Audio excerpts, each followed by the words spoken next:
হজরত বাবা শেখ ফরিদুদ্দিন রহমতুল্লাহি আলাইহির সময়কালে যখন কোনো মানুষ বিপদে পড়ে তার কাছে যেতেন তখন তিনি তাদের সবর করার পরামর্শ দিতেন এবং নামাজ পড়তে বলতেন এবং তিনি প্রায় সময় মানুষদেরকে ইসলামের দাওয়াত দিতেন, ইসলামের নানান বিষয় নিয়ে আলাপ আলোচনা করতেন।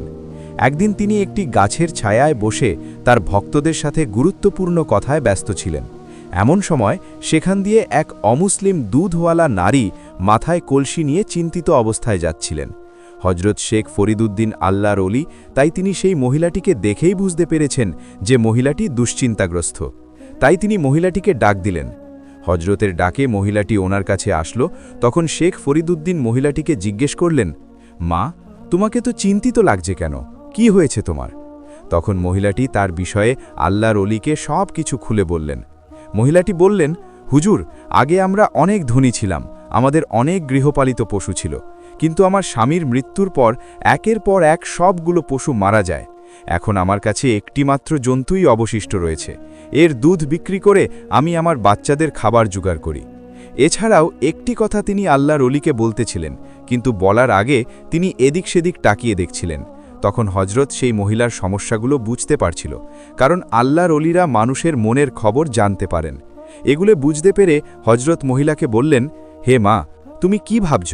নির্দ্বিধায় বলে ফেলো, কোনো ভয় পেও না। আমরা মুসলমানরা তোমার কথা বুঝব, আমরা সবাইকে সাহায্য করে থাকি, সে যে ধর্মেরই হোক না কেন। তোমার কষ্ট আমি দূর করার চেষ্টা করব, যদি তা আমার সামর্থ্যের মধ্যে থাকে। তখন সেই মহিলা বাবাকে এমন সব কথা বলতে শুরু করল, আর সেই কথাগুলো বলার সময় তার টুট কাঁপছিল। সে বলল, হে জজরাত, কিছুদিন ধরে এখানকার এক জাদুকর আমাকে খুব বিরক্ত করছে। তারা আমাকে বলে আমার ছাগলের যত দুধ আছে সমস্ত দুধটা তাদেরকে দিয়ে দেওয়ার জন্য। আমি প্রথমে তাদের কথার কোনো গুরুত্ব দিইনি, কিন্তু পরের দিন যখন আমি আমার গ্রামের দুধ বিক্রি করতে যাই তখন তারা আমার কাছে আসে এবং বলতে শুরু করে, আমাদের জাদুকর গুরু তোমার ছাগলের দুধটুকু তুমি তাকে ফিরিয়ে দিতে পারো না, তোমাকে দুধ দিতেই হবে, তার কথা কেউ ফেলতে পারে না। হজরত, তার কথা শুনে আমি ভেবেছিলাম, আচ্ছা ঠিক আছে, দুধ দিয়েই দিই, তারা তো আমাকে দাম দিয়েই দেবে।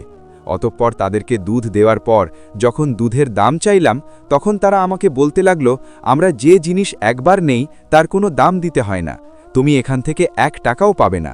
অতঃপর আমি যখন টাকা ছাড়া দুধ দিতে বারণ করলাম তখন তারা আমাকে অভিশাপ দিল। হুজুর, এই জাদুকরের মুখ এতই অভিশপ্ত ছিল যে তারা অভিশাপ দেওয়ার সাথে সাথে ওই বাটিতে থাকা দুধগুলো পোকায় কীটপতঙ্গে পরিণত হয়ে গেল। প্রথম দিন এটাকে দুর্ঘটনা ভেবেছিলাম, কিন্তু পরের দিনও ঠিক এরকমই হয়েছিল। আমি যে পাত্রে ছাগলের দুধ ভরে নিতাম সেই পাত্রটি পোকামাকড়ে ভরে যেত। অতঃপর বাধ্য হয়ে আমি পরের দিন ওই 6 জন জাদুকরের সঙ্গে গেলাম আর কান্না করতে করতে বলতে লাগলাম, অর্ধেক দুধ আপনারা নিয়ে নেন আর অর্ধেক দুধ আমার বাচ্চাদের দিয়ে দেন। শয়তানদের ওপর এসব কথার কোনো গুরুত্ব ছিল না। অতঃপর কাঁদতে কাঁদতে মহিলাটি তার বাড়িতে চলে গেলেন। তারপর একদিন ওই জাদুকর মহিলার বাড়িতে এলাম। তারা এসে খুব খারাপভাবে বলতে লাগলো, হে নারী, আমাদের জাদুকরের হুকুম, তুই তোর ছাগলের দুধ আমাদের দিবি, আর যদি আমাদের দা না দিস তাহলে প্রথমে তোর জীবজন্তুগুলো মারা যাবে, তারপর তোর বাচ্চাদেরকে আমরা আমাদের আজাবের কাজে লাগাবো।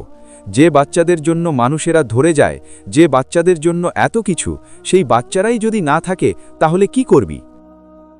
মহিলাটির কথা শুনে হজরত বললেন, থামো মা, থামো, আর কান্না করো না।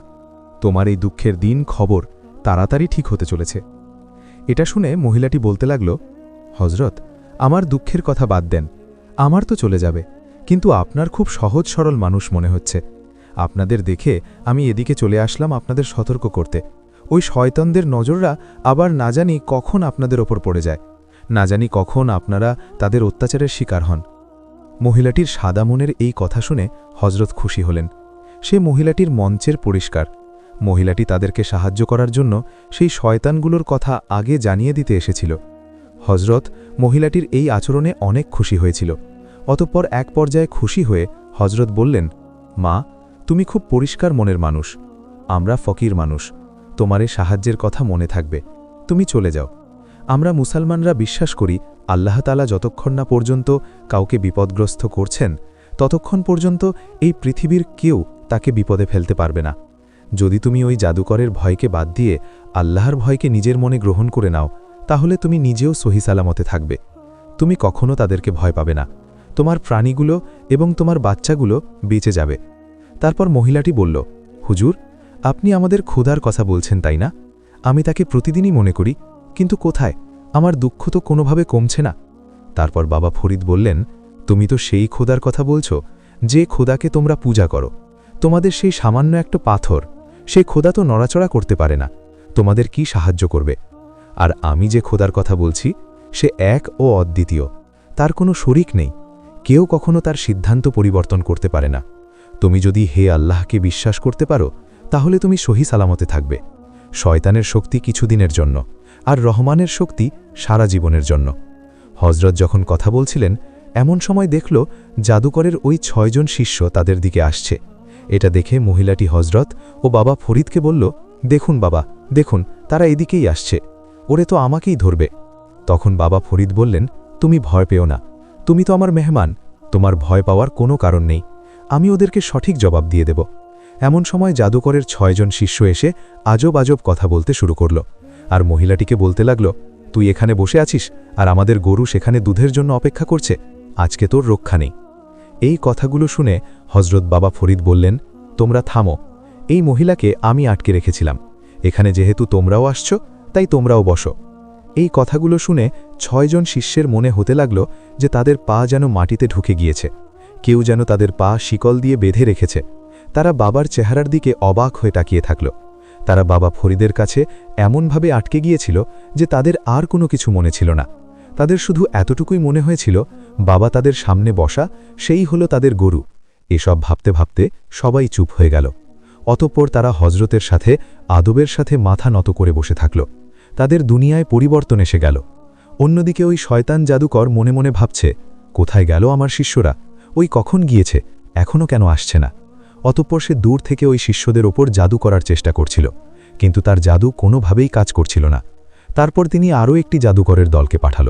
পুনরায় সেই দলটি যখন সেখানে পৌঁছল, তারপর বাবা ফরিদ তাদেরকেও বসার অনুমতি করে দিলেন। হজরতের এই কথা শুনে মাত্র তারও মাথা নিচু করে বসে পড়ল। ওই জাদুকরের দ্বিতীয় দল যখন চলে গেল এবং হারিয়ে গেল, তখন সে অনেক চিন্তিত হয়ে পড়ল আর ভাবতে লাগল, দুইটা দলকে আমি দুধ আনতে পাঠালাম, কিন্তু কেউই এখনো ফিরে আসছে না। মনে হয় সেই সুন্দরী দুধ বিক্রেতা নারী তাদেরকে আটকে রেখে দিয়েছে, আমাকে সেখানে যেতে হবে। অতঃপর জাদুকর সেখানে গিয়ে রাগান্বিত হয়ে জোরে চিৎকার করে বলল, তোমরা এখানে কি করছো? আমি কি তোমাদেরকে এখানে বসে থাকার জন্য পাঠিয়েছিলাম? তারপর বাবা ফরিদ বললেন, আমি ওদেরকে এখানে আটকে রেখে দিয়েছি। জাদুকর বলা, তোমার এত বড় স্পর্ধা যে তুমি আমার শিশুদেরকে আটকে রেখেছ? এই বলে জাদুকর মঞ্চ পড়ে ফুঁ দিয়ে সৈন্যদের পাথর বানিয়ে দিল।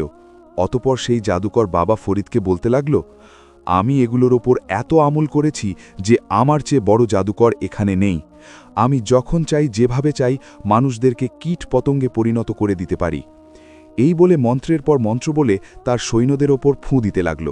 সেই জাদুকর ভেবেছিল এখনই তার শিষ্যরা উঠে দাঁড়াবে এবং বাবাকে আক্রমণ করবে, কিন্তু জাদুকরের সেই মন্ত্র ফিরে আসছিল। জাদুকর যখন এসব করে ক্লান্ত হয়ে গিয়েছিল, তখন বাবা বললেন, এসব জাদুটোনা এখানে চলবেন না, এরা এখন আমার শিষ্য, তোমার না। এরা এখন মুসলমান হয়ে গিয়েছে। তুই এদের দ্বারা গরিব দুঃখী মানুষদের ওপর দিনের পর দিন অত্যাচার করে এসেছিস। তোর জন্যই এই বেচারি দুধলি অনেক সমস্যায় পড়েছে। হজরতের এই কথা শুনে জাদুকর আরও বেশি রেগে গেল এবং চিৎকার করে মন্ত্র পড়তে পড়তে শুরু করল। আর সেখানে কিছুক্ষণ পরই কিছু দুষ্টু জিন এসে উপস্থিত হল। তার ডাকে যত বড় বড় শয়তান ছিল তারা সবাই চলে আসলো। তখন জাদুকর বলতে লাগল, হে আমার শিষ্যরা, তোমরা এই জাদুঘরের ওপর আক্রমণ করো। সে আমার সৈন্যদের ওপরে জাদু করেছে এবং আমার জায়গা জমি দখল করতে চাচ্ছে। তখন ওই দুষ্টা জিনেরা আবার নুরানি চেহারা দেখে ভয় পেয়ে গেল এবং জাদুঘরের জাদু উল্টে গিয়ে তার উপরে পতিত হল।